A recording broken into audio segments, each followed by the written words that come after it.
तीन रोज़ इंतहाई अहम है पाकिस्तान, ईरान और अमेरिका के लिए। इन 3 दिनों में जो है वो इस खित्ते की सियासत का फैसला होगा।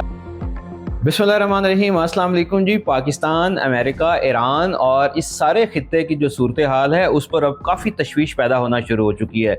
एक जानिब ईरान अपनी शराइत के ऊपर जो है वो सख्त अंदाज में कारबंद है और उसका ये कहना है कि जोहरी मामलात और ख़ास तौर पर जो अफसुदा यूरेनियम है उस पर अभी कोई बातचीत नहीं हो सकती। पहले इत्मीनान साजी की बहाली की जाए, उसके बाद इस हवाले से कोई बातचीत की जाएगी। लेकिन अमेरिकन सदर डोनाल्ड ट्रंप इस मामले पर खासे मुतहरिक दिखाई दे रहे हैं और उनका यह कहना है कि ईरान हद क्रॉस कर रहा है। ये हद क्या है, इस पर भी आज बात करेंगे। लेकिन दोनों जानिब से जो टसल है, जो एक दूसरे की मुखालफत है, जो एक दूसरे के खिलाफ नफरत है, वो इंतहा का पहुंची हुई है। पाकिस्तान दोनों जानिब से कोशिश कर रहा है कि ये नफरत को कम किया जाए, ये जो ठंडा पानी इस पर डाला जाए, ये जो एक आग भड़क उठी है दुश्मनी की, इसको कम करने की कोशिश की जाए। लेकिन पाकिस्तान की कोशिशें जारी हैं। अभी तक को ख़ास कामयाबी इस लिहाज से नहीं मिली कि डायलॉग दोबारा जो है वो शुरू हो चुके हैं। डायलॉग के लिए जो है वो जो दूसरा मरहला था उसके लिए ईरानी वज़ीर ख़ारजा 2 दफ़ा पाकिस्तान आ चुके हैं। 2 दफ़ा उनकी field marshal general Asim Munir से बातचीत हो चुकी है। 2 दफ़ा उनकी वज़ीर आज़म पाकिस्तान मियाँ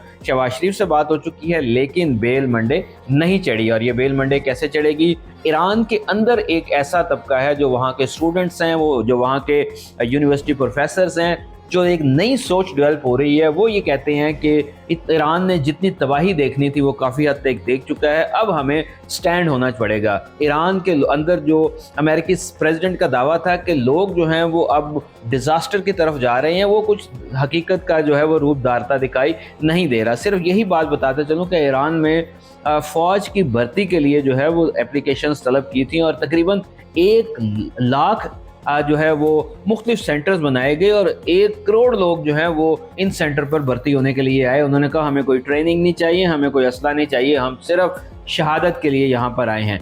तो ये ईरान की सूरत हाल है। लेकिन इंटरनेशनल मार्केट में अब क्या होने जा रहा है? एक जानिब ईरान जो है वो कोशिश कर रहा है कि किसी तरह ये जो आबनाए हॉर्मज़ जो है इसकी जो ब्लॉकेज है उसको ख़त्म किया जाए। उस सिलसिले में उन्होंने मिस्र से बात की है, तुर्की से बात की है, पाकिस्तान से बात की है, ओमान से बात की है, लेकिन अभी तक कामयाबी नहीं हुई। जबकि अमेरिका की ये कोशिश है कि ईरान डायलॉग करे, जो अफजुदा यूरेनियम जो B2 बम्बार की बम्बारी के बाद नीचे दब चुकी है उसको जो है वो बाहर लाया जाए और वो अमेरिका के हवाले की जाए। उस पर भी अब तक काफ़ी रंजिशें मौजूद हैं। ईरान ये चाहता है कि किसी सूरत वो अमेरिका के हाथ में ना आए। ईरान की एक ख्वाहिश थी कि शायद ये अफजुदा यूरेनियम चीन के पास चली जाए, इस पर जो है वो अमेरिका राज़ी नहीं हुआ। फिर ईरान ने कहा कि ये रशिया के पास चली जाए, इस पर भी जो है वो इफ़ देन बट की पॉलिसी जो है वो दिखाई गई अमेरिका की जानिब से। लेकिन पाकिस्तान के बारे में जो था वो ईरान का एक नरम रवैया मौजूद था कि अफजुदा यूरेनियम जो है वो पाकिस्तान के हवाले की जाए। पाकिस्तान ने जो है वो इस पर माजरत कर ली और उनका ये कहना था कि अभी जो है वो इस किस्म के हालात नहीं हैं कि हमें जो है वो अफजुदा यूरेनियम जो है वो दी जाए, क्योंकि शायद पाकिस्तान के लिए जो है वो अमेरिकन प्रेशर को उस तरह टैकल करना आसान नहीं होगा, मुश्किल होगा। तो अब सूरत हाल जो है वो ये हो रही है कि एक जानिब ईरान की पूरी नाकाबंदी कर दी गई है, हर जानिब से जो है वो उसको बहरी रास्ते जो है वो बंद कर दिए गए हैं। आप कह सकते हैं कि अफ़गानिस्तान की तरह अमेरिका ने जो है वो ईरान को भी जो है वो एक लैंड लॉर्ड कंट्री डिक्लेयर कर दिया। लेकिन पाकिस्तान ने यहाँ पर एक जुर्रतमंदाना किरदार अदा किया है और 6 रास्ते जो है वो खोल दिए हैं लैंड लॉक कंट्री की तरह। ईरान के लिए 6 रास्ते खोल दिए हैं। ईरान जो है वो कराची को यूज़ कर सकता है, पशीन का जो चेक पोस्ट है उसको यूज़ कर सकता है, ग्वादर की जो चेक पोस्ट है जो ईरान के साथ लगती है उसको यूज़ कर सकता है। तो इन सब को यूज़ करके कहा यह गया है कि कराची पोर्ट को यूज़ कर सकता है, ग्वादर पोर्ट को यूज़ कर सकता है,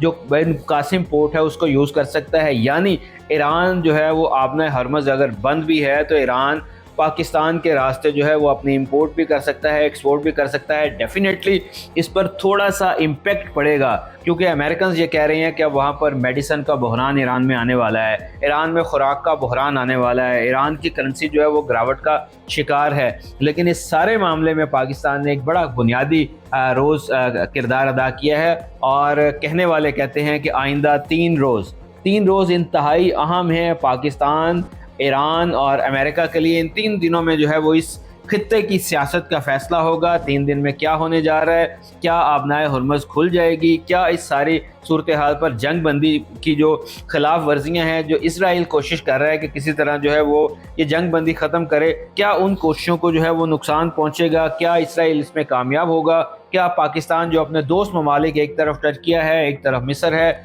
एक तरफ सऊदी अरेबिया है, इनके साथ मिलकर जो कोशिश कर रहा है इस जंग को बंद करने की, क्या ये कोशिश कामयाब होगी? ये सारे वो एलिमेंट्स हैं जो अगले 3 दिन के अंदर जो है वो फैसला करेंगे और इस फैसला साजी के बाद जो है वो पता चलेगा कि मामला किस रुख इख्तियार करते जा रहे हैं। घड़ी की टिक टिक जो है वो अपनी रफ्तार पे कायम है, तीनों जानिब जो है वो बस मस्बत सोच भी मौजूद है, लेकिन अमेरिका जो है वो अपने शराइत पर डटा हुआ है, डोनाल्ड ट्रंप अपनी शराइत पर डटे हुए हैं और इसके बावजूद के चंद दिन पहले उन पर जो है वो कातलाना हमला भी वाशिंगटन डीसी में एक तकरीब में हो चुका है, इसके बावजूद वो डटे हुए हैं। इस सारे मामले में जो है वो पाकिस्तान और जो सालसी का किरदार अदा करने वाले कंट्रीज़ हैं, ये क्या रोल इख्तियार करते हैं, ये आइंदा 3 रोज़ बहुत अहम है और आइंदा 3 रोज़ में एक बहुत बड़ा ब्रेक थ्रू होगा या जो है वो ये खित्ता जो है वो दोबारा खुदा न खास्ता जंग की तरफ जो है वो जा सकता है। तो अपडेट रहिएगा मेरे साथ, इस वाले से आपको मज़ीद अपडेट देते रहेंगे।